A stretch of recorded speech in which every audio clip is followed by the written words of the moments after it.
Hey there everybody, Son of the Morning here to bring you another ye olde Comic-Con modern comic review, and today we're going to be talking about Oblivion Song number 24. Now, I had originally intended of sort of covering the whole series, but was thinking about it, that would end up being, probably a 4-hour video. Nobody needs to see that, so we're not going to do that. So I'm just going to talk a little bit about the story.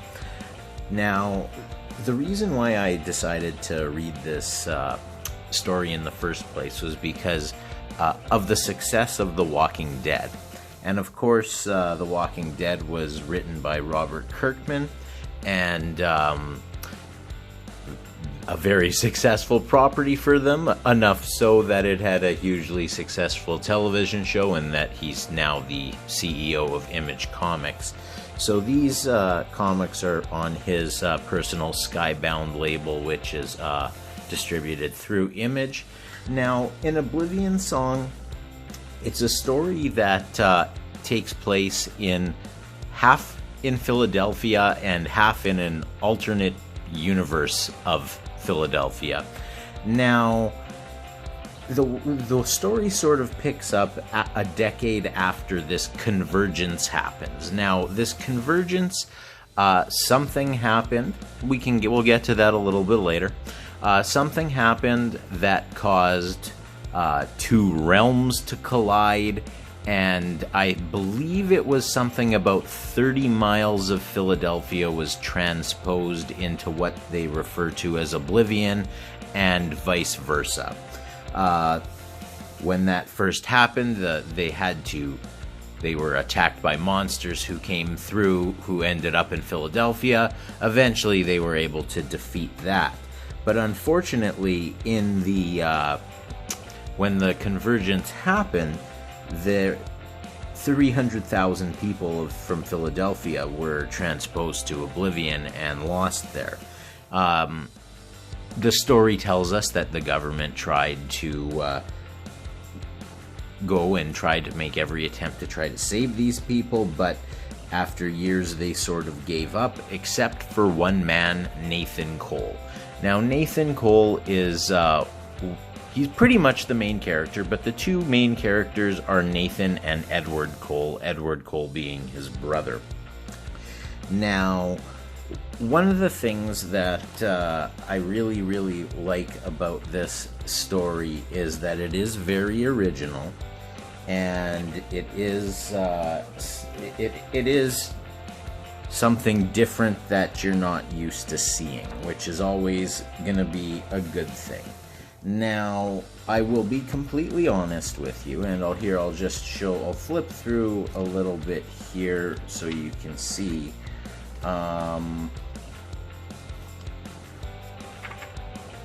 When they're doing the scenes that are taking place on the Earth, like so, I really like the art. I find it easily digestible. I think I like the style, and I think that the style fits the story, and Kirkman's story is really good. Where I start to have some problems is, and I'll show you a couple examples of it now, is with the illustrations of Oblivion itself and what goes on in Oblivion. I sometimes find it very hard to sort of understand what I'm looking at times. And here, I'll just sort of give you an example here how this is obviously Oblivion. These are the monsters in Oblivion, and everything is very busy. My eyes are sort of always drawn all over the place. I don't really know what I'm supposed to be looking at, and that is the case with a lot of the scenes in Oblivion, but we'll get to that later as well. Now, one of the things that is very important to note about this story is that somewhere along the line, I believe it was in somewhere in the third volume, somewhere around issue 13 or 14, Nathan sort of admits that he was responsible for the convergence in the first place. Now, it was the work of him and his scientists team. He was the leader. For years and years, everyone went on like it was an accident, but he knew that it was his fault, and that's why he was traveling to Oblivion on a daily basis, because he'd figured out how to get there. Traveling there to try to save people and bring them back. Mostly what kept him going was the fact that his brother, Edward, was stuck in Oblivion as well. So he wanted to find Edward, and here's sort of the scene here. I wanted to point it out where he says, "There's a scar on the world, and I put it there." And Nathan does actually end up getting incarcerated because of his admission, but that's okay too, because he does eventually get released. Now, a couple other things that I wanted to note here. I just wanted to show a scene with another one that just shows how I like the regular art. I have absolutely no problem with. I think it's great. I think it's perfect for the situation. I really like the dialogue that's going on here. I'll say it here. Okay, I'll read it for you. They say there are almost 100 people living out there. They're organized. They've been living there, working together for years. They can't just ignore that. That explains why it's been so hard for me to find people. They don't want to be found. They've left the city, only come on supply runs. So basically, he is sort of when he is starting to find people, they're starting to be a little bit suspicious of coming back and acting strange coming back, and not knowing what to think about their lives coming back. And so I'll show you, this would be just another example here where, like, I just really am not sure what I'm looking at in that particular illustration, but that is okay. Now, what does happen, amazingly enough, he does manage to find his brother Ed on a trip when he goes to Oblivion, and they're happy to see each other. Nathan wants to bring Ed home. Ed doesn't want to go home. Ed has found peace in Oblivion, because in the in Philadelphia, he was a deadbeat, basically, and now in Oblivion, he's the leader of the humans on Oblivion. They live in a utopian society together. Everybody shares, everybody helps each other, everybody watches their back. And I'll just show you here as well the scene where Ed is taking Nathan to the city that they've, the part of Philadelphia that's been transposed to Oblivion that they've managed to build up as their home, as their safe haven. And I just think that that looks really cool. It was a really cool scene. Now, we're mostly going to look at this book here, but I did want to quickly just point something out in here, that when they're in Oblivion and they want to come back, these are this little device that Nathan has come up with. You kind of stab yourself with it, and it brings you back to either Philadelphia or Oblivion. And you need to make sure that you're at the right jumping off point, because you don't want to end up, falling off of a building when you come back to either place, something like that. Or you don't want to end up in Oblivion right in front of one of these big monsters. Now, what is also interesting too is that at this point, the government has now started going back to Oblivion because he did bring his brother home. He did start, so they do know that the government is aware of this colony out there, and they want to go there and they want to try to save people. So they've been doing these convergences, and along the way they've managed to kidnap one of the monsters from Oblivion. They call them the Men Without Faces. These were the guys that originally I was having trouble sort of really understanding what they were looking at them, but it's gotten a little bit easier. And so basically he's just telling him that he's not hurt by them, they can't really hurt him. So I only just wanted to point that out in that one, and as well on this one here. This is where I wanted to show an example of how I'm looking at what's going on Oblivion now, and it's not too much for my eyes. I really like this illustration.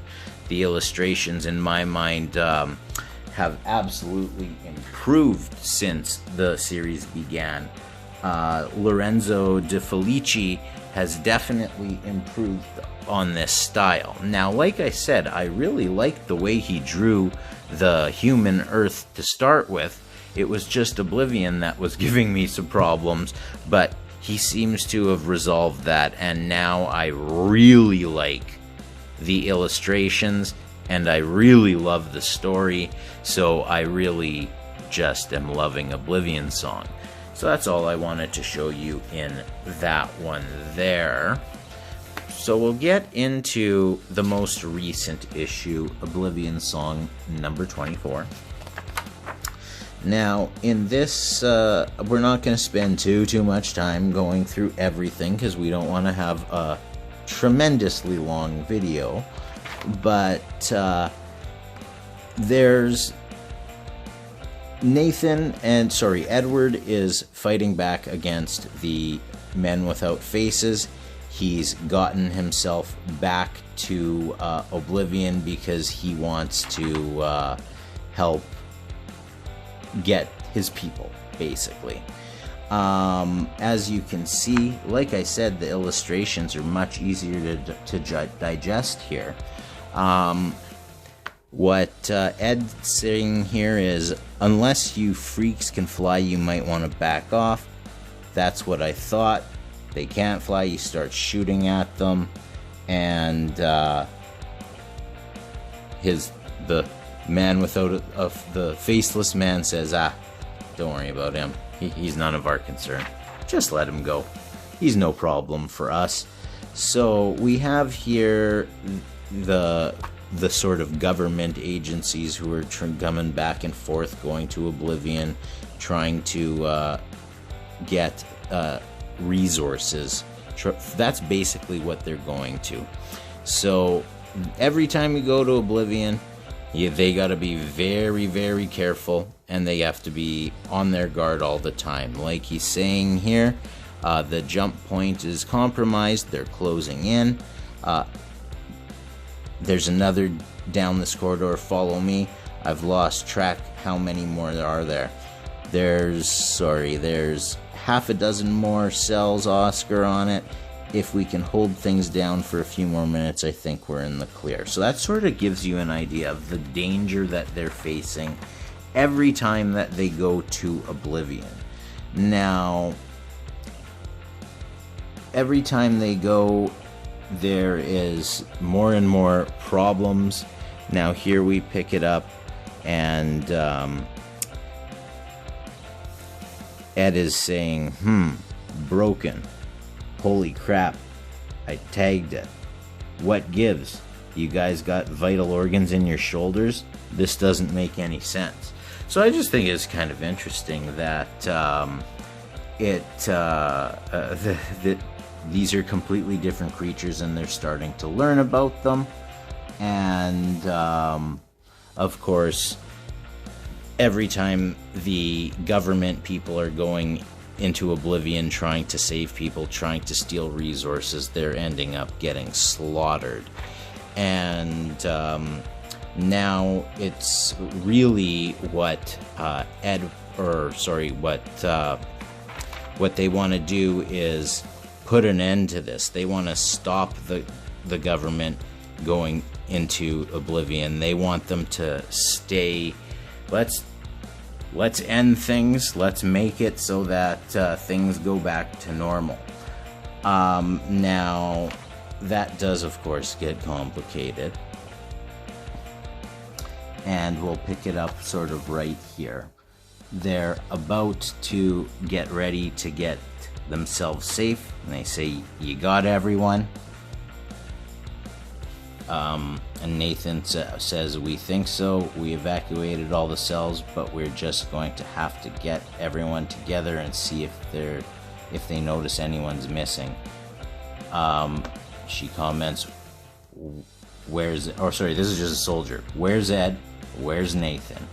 Ed's wife and son weren't in a cell. He ran off looking for them. Nathan, when did Nathan jump over? We didn't see him. So now, this is interesting here, because of all of the destruction that has been happening when the government is sending their people into Oblivion. They decide that traveling to Oblivion is now something that's going to be banned.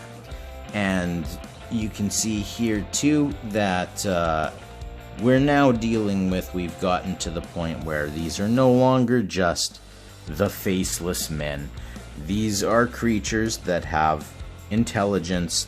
They speak to each other, they plan, and they have feuds as well. Well, to bring it out here, he says, when word of your failure spreads, you will be stripped of your title and removed from the Gozen ranks. And he replies, "We will see. I have much to say on your failure as well." So nobody seems to be happy with anybody, anywhere. And over here you have Ed's family, and they are being led away by a faceless man.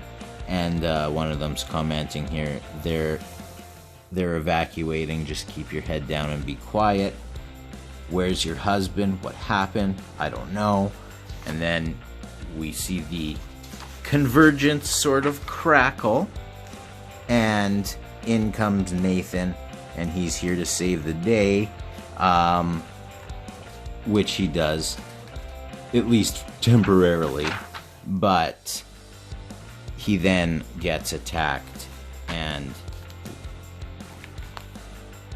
they say, "Ed?" Then we flip the page, he screams again, "Ed?" I did that bad, but hey, whatever. And then he looks at what they're building and he curses.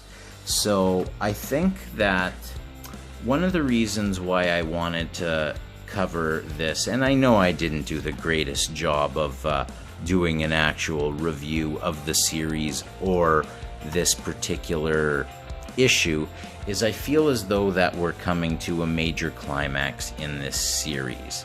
I feel as though something big is about to happen. I don't know if it's the series ending type of something big, but we know now that we have possibly dead or missing main characters stuck in Oblivion, and the government making the ruling that traveling to Oblivion is now going to be illegal. And so next month we'll go over Oblivion Song 25 as just a specific issue review, which will be a lot more digestible, I can promise you that. At any rate, I am the Son of the Morning. Thank you for joining me here today. Like the video, subscribe to the channel, hit the little notification thing so that you can get notified when a new video comes out. I'm putting out a lot of videos right now, trying to get through the backlog. Once we get through the backlog, we're just sort of going to be doing the Wednesday pulls. So, everybody, we will see you on the next video.